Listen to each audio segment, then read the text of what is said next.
तो दोस्तों हम जा रहे हैं होली में। आज लेडीजों की होली है। निकल रहे घर से ये दीदी मेरी पहाड़ी लुक में आज। और क्या सामान मत दिखना है, सामान भी ले जा रहे हैं। देखा देखा देखा ये देखो ये टेबल बैठने के लिए टेबल भी ले जा रहे हैं खुद घर से।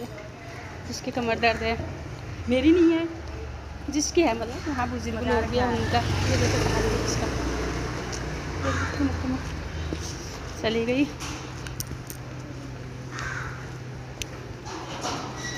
ये देखो ये लगी है लाइन में। सब लोगों को 2 बजे का टाइम दिया और आप खुद ये पहुंच गए हम होली के घर में। ठीक है, बाय बाय दोस्तों।